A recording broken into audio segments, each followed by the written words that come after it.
Bom, pessoal, a primeira coisa que você tem que fazer é pegar um sulfite e uma lapiseira para anotar todas as coisas que eu vou falar, porque eu tenho certeza que no meio do exercício você não vai estar mais sabendo de nada. Quer apostar?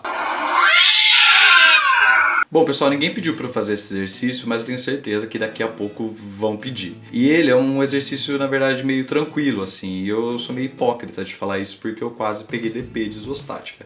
Mas por quê? Porque eu me atrapalhava. E daí eu consegui desenvolver uma técnica simples que facilitou minha vida e fez com que eu passasse de ano. É o seguinte, eu elaborei 3 passos nesse tipo de exercício que eles são objetivos e práticos. Primeiro é o seguinte, você vai avaliar quais são os tipos de apoio que a sua estrutura tem. Se a estrutura possui primeiro gênero, segundo gênero ou terceiro gênero. Às vezes possui os 3, às vezes possui 2, enfim, você tem que ver quais são esses tipos, ok? O apoio de primeiro gênero, ele só tem uma força de reação que é vertical. O de segundo gênero, ele tem 2 forças, uma horizontal e outra vertical. E o de terceiro gênero, além dessas duas, ele tem um momento, beleza? Isso tem que estar claro na tua cabeça. Depois dessa primeira parte que você já identificou quais são os tipos de apoio que você tem na sua estrutura, chegou a hora de você dar uma olhada na segunda parte, que é analisar as cargas que estão ali em cima da sua viga. Bom, existem 2 tipos de carga, as pontuais e as distribuídas. As pontuais, elas podem ser inclinadas, verticais ou horizontais. Você tem que deixar todas verticais e horizontais, ou seja, se você tiver uma força inclinada, você tem que decompor essa força, você tem que saber o ângulo que ela está em relação à horizontal para poder achar uma componente em X e uma componente em Y, beleza?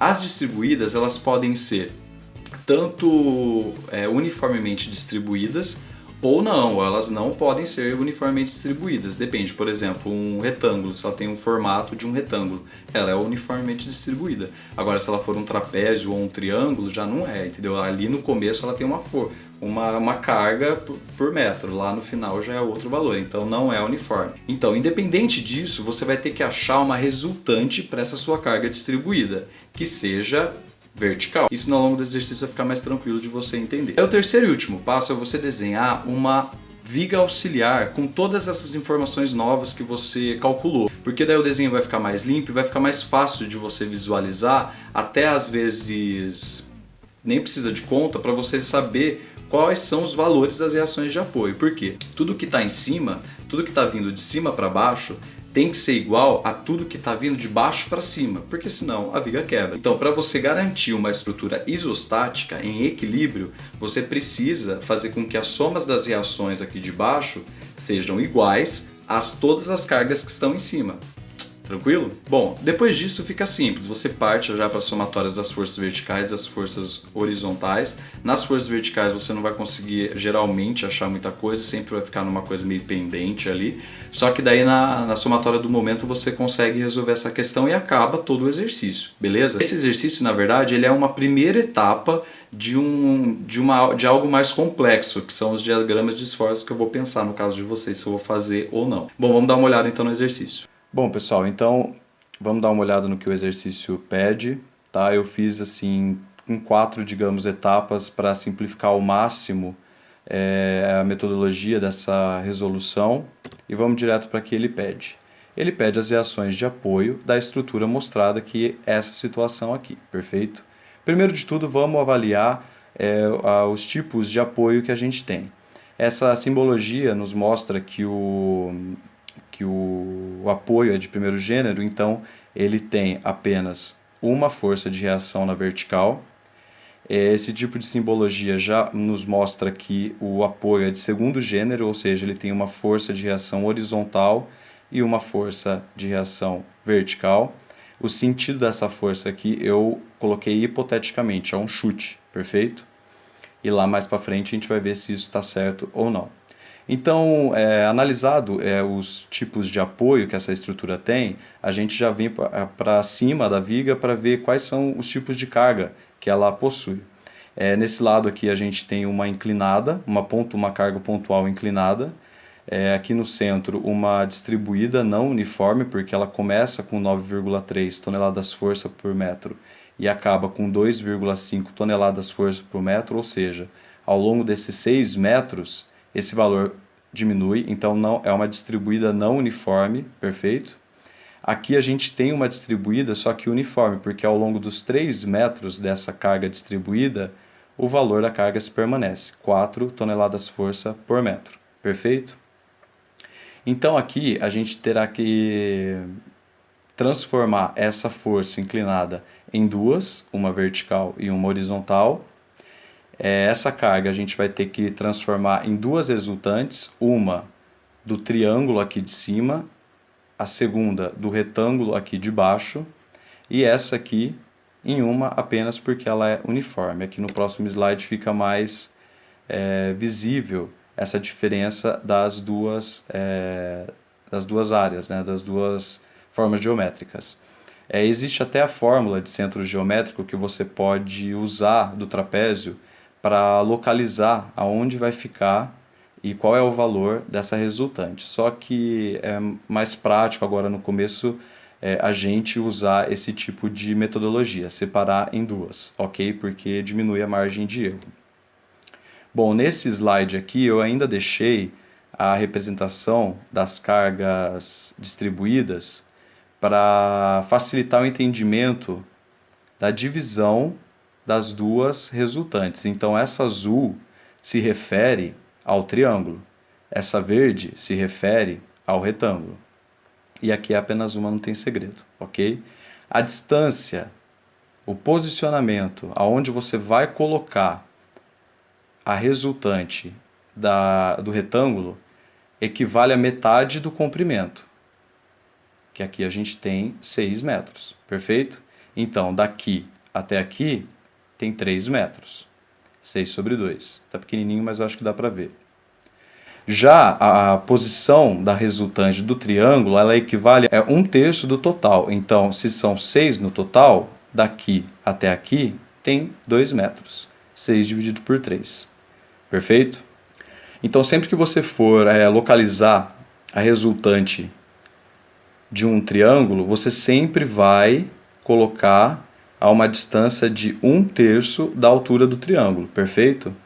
E sempre que você for localizar a resultante de um retângulo, você já pode posicionar ele no centro, ok? E para você achar o valor dessas resultantes, basta você achar a área geométrica dessas figuras. A área do triângulo é base vezes altura dividido por 2, perfeito? A nossa base equivale a 6 metros. A nossa altura é 9,3 menos 2,5, porque daqui até aqui tem 9,3. Daqui até aqui tem 2,5. Então, daqui até aqui é a diferença desses valores. Tem que ficar atento a isso para não errar, ok? Daqui é base vezes altura. Base vezes altura, 2,5, ok?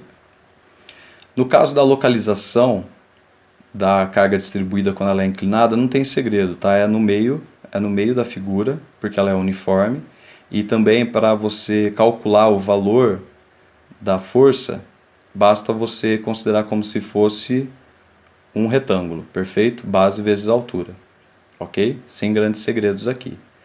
Então, aqui eu já fiz a decomposição daquela força inclinada, transformei ela em duas, ou seja, essa inclinada não existe mais, eu coloquei ela aqui para facilitar a memória.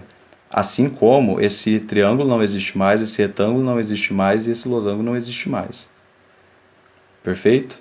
É só para ser um pouquinho mais didático.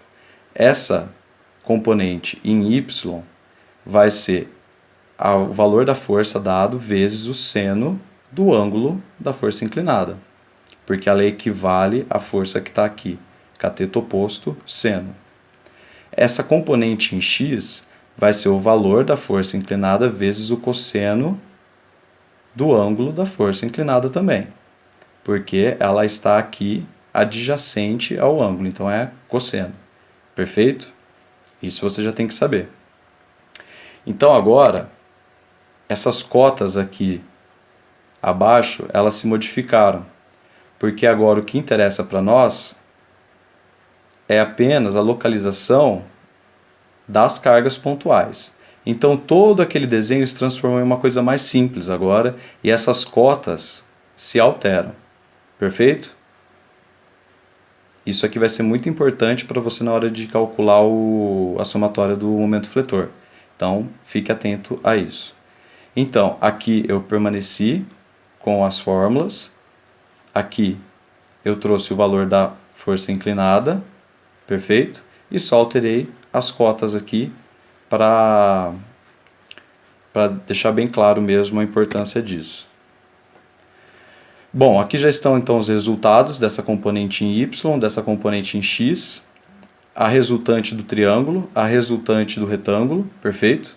Aqui as duas componentes daquela inclinada, da segunda inclinada, digamos assim, uma de 7,71 e outra de 9,19, e tudo se mantém. Apenas coloquei os valores aqui finais, perfeito? Com isso, eu já posso começar a fazer as somatórias dessa forma, porque todas as minhas forças estão pontuais, sejam verticais ou horizontais, elas estão pontuais, e esse é o objetivo para começar. Mas olha que interessante, a somatória das forças horizontais tem que dar zero.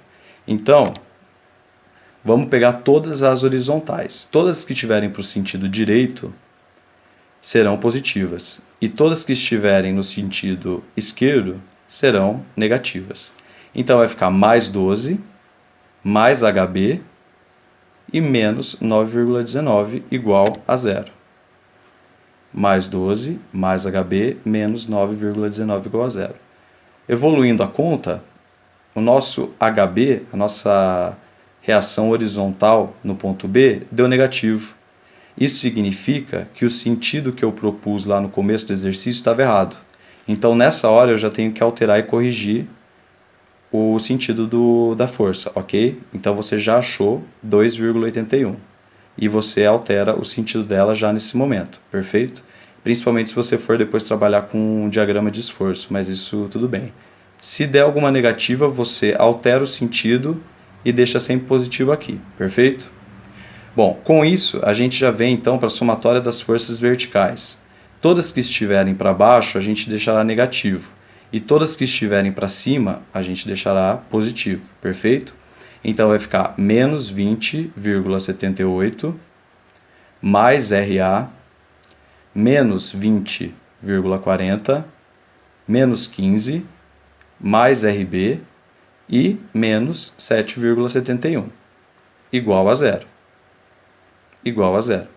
Então, nisso, a gente acha uma relação entre a reação A e a reação B, que é de 63,89 toneladas-força.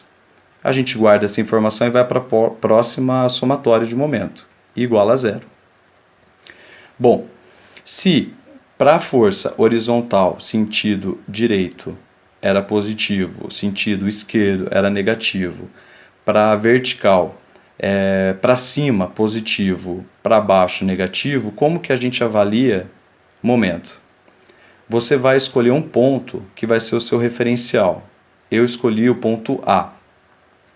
Então eu vou pegar as forças e vou imaginar que eu vou segurar esse meu referencial e vou imaginar essa força empurrando isso. Então a gente consegue deduzir que, por exemplo, essa componente em Y está fazendo um sentido anti-horário, perfeito? Então ela vai ser negativa. Já a resultante do triângulo, se essa aqui é o nosso referencial, se aqui está preso e a gente imagina que isso está empurrando para cá, a gente consegue visualizar que o sentido vai ser horário, então essa aqui vai ser positiva. Então, negativo, positivo, positivo, aqui ó, sempre permanece, ok? O RB, ó, negativo, anti-horário, imagina preso aqui, e a força que o RB está empurrando, então, negativo.